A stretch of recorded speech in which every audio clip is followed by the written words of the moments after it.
Hey, it's Monica B, creator of HeyMonicaB.com, a blooming resource on Ayurveda, and author of In Your Elements, a blooming Ayurvedic guide to creating your best life. In the Northern Hemisphere right now, it is spring season, which is Kapha season. And I wanted to talk today about Kaphas Vices, those things that Kapha really, really craves that probably aren't not quite so good for Kapha, and with a twist. Because in Ayurveda, it's important to know that when a dosha is balanced, it will crave things that keep the dosha balanced. When a dosha is imbalanced, they will crave all the wrong things that keep imbalancing that dosha further. So it's important to know the difference. Like, what does a kapha crave that will keep it balanced? And what does a kapha crave that will create imbalance? And it's also a lens to look at and say, okay, am I balanced or not balanced? Just by knowing what I crave. Okay, that's what we're gonna talk about today. So to start, let's talk about what a balanced and imbalanced kapha looks like. And then we're going to talk about the things that they crave that will keep them imbalanced and the things that they crave that keep them balanced. So to kick it off, a balanced kapha has a rounded structure.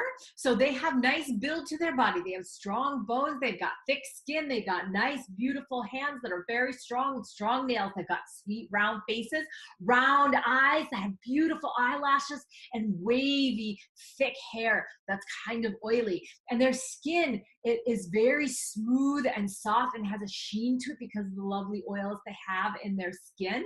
And their teeth will be very white and straight and usually big to hold their big smile, and their kind eyes look deeply at you as they listen to your good stories.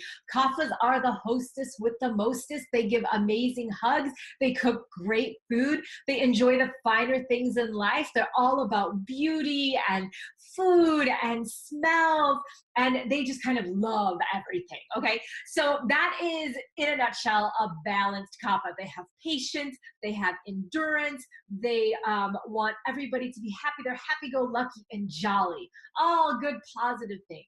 Now, when a kapha starts to get imbalanced, it's usually because of extra wetness or extra heaviness, and that can happen through resulting in weight gain or sadness, depression, carrying around extra grief. Maybe they just get really, really slow and sluggish, lethargic. They tend not to worry too much. Like, why worry? Like, I'm just always so happy, which is true, and that can last for a long time. But when a kapha gets imbalanced, it's usually because of a very long period of not quite so great habits. So when a kapha starts to lose their luster, they start to have a slow saunter instead of their graceful, peaceful walk. When they start to lose the glisten in their eyes, it becomes dull, or they become very extra introverted, a little bit sad, a little bit depressed, and they don't really even want to be around the company of others. They really feel like being a loner. That's not exactly in kapha's nature. They like to be around the people. They just don't really like to lead the conversation or lead the sparkle. They like to support it. So when a kapha starts to get into this more slower, introverted, maybe sad space, maybe weight gain, maybe they have extra allergies or sinus congestions. These are all symptoms of what we would look for in a kapha imbalance, some of them anyway. These are the things that they might crave. So I know when a kapha is imbalanced based on some of those things, and also some of the things that they're craving, which include very rich foods, very sweet foods, heavy foods, foods that are fried or just have a lot of oiliness to them in general, and very salty food. So very salty, very sweet, very rich, very heavy, very like the dense comforting foods. If kaphas crave a lot of that, that tells me, and it would tell the kapha person, that there's a kapha imbalance there, because all of those qualities are too heavy for a kapha type person to be craving for the long term. So flip that around. A balanced kapha will crave more of like a vegetarian style eating, or even vegan style eating. They'll appreciate more vegetables, rices. They'll appreciate more dry foods.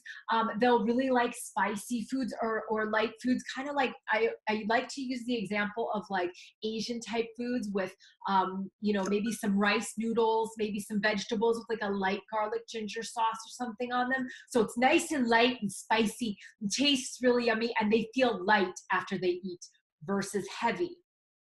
Okay, if a Kapha person is craving foods that are going to keep them heavy, that's a sign there's too much heaviness already. If a Kapha person is craving these light, spicy foods, and they're like, I love eating that way because I feel so light. I like to, you know, have a little more activity and like to go for a walk and feel nice in my mind. That's a sign that the Kapha person is balanced.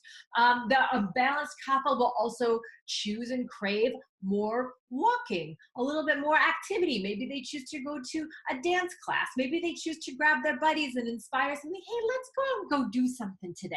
That's the sign of a balanced Kapha. They do like to be with people, even though they're a little on the shy side. They like to be around the happiness of others because it just lights them up so much, and they just revel in being around other people's joy. Contagious for them too. They just love it so much. So those are some of the signs. Overall, if you are a Kapha type person and you are feeling pretty okay, follow some of the Kapha balancing lifestyle and diet tips, like making sure that you're taking a daily walk every day, making sure that you're around the great company of others, and making sure to keep that diet nice and dry and light and spicy. And if you're on the flip side, if you've entered spring and you're like, geez, I really feel a little bit sluggish and heavy, don't worry. It's normal for Kaphas to feel that, especially when we enter spring, because spring is the same as Kapha. So like increases like in Ayurveda, and we can feel a little bit rainy, cloudy, damp, heavy, just like the season. So don't worry about that, but have less. If you're noticing you're craving those foods that are extra rich, extra sweet, extra salty, extra heavy, be mindful. Those are the foods that are going to suit you for now. And just use your mind to make a change around that and start choosing other foods and activities that are going to lighten and brighten you. Simple things like bringing in some bright flowers into your house, or putting on a nice bright skirt. A friend of mine was reading a long time ago, and she said, "Man, I was so sad, and I realized I was wearing gray sweatpants and a gray sweatshirt. I'm sitting around in my house in Kaphas season." So she's like, I said, forget that. Jumped in the shower. She used some citrus body wash on her loofah. She put on a bright skirt. She turned on loud, like happy music, and she danced around. She cleaned a little bit, and she felt so much better. So those are the things that are really going to enliven a Kapha. And now that you know some of their vices, you'll know what to avoid as well. So I hope this helps you. I hope this served you today. If it did, like it and share it with your friends. And as always, we're going to keep bringing Ayurveda to life. Mwah.